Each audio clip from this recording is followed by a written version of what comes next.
ফ্যামিলিকে নিয়ে আসছি, তার কারণ হলো এবারের ঈদ দেশপ্রেমের সাথে সম্পর্কিত। এবারের ঈদ হাজার হাজার শত শত ভাইয়ের রক্তে রঞ্জিত এবারের ঈদ। আমাদের হাসি কিন্তু আমাদের কান্নাও আছে। আমাদের এই হাসিতে আমরা আল্লাহকে বুঝাই দিতে চাই যে আমরা শত বেদনার মাঝে শত রক্তের মাঝেও আমরা হাসতে পারি, আমরা আল্লাহর প্রতি আনুগত্য রাখি এবং আল্লাহর সন্তুষ্টির জন্য আমরা আজকের হাসি। তবে আমাদের বেদনা, ফিলিস্তিনের রক্ত, বাংলাদেশের রক্ত মিলেমিশে একাকার। সারা মুসলিম বিশ্বের আমরা সুখী সমৃদ্ধি কামনা করি। সকলকে ঈদ মোবারক।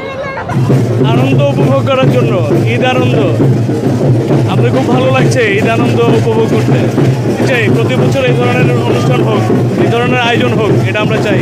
নামাজ, রমজান, রোজার পরে হচ্ছে যে এই যে ঈদের আয়োজন, এটা আমাদের খুব ভালো লাগছে, খুবই আনন্দ লাগতেছে, খুবই ভালো লাগতেছে। বাচ্চারা খুব এনজয় করছে।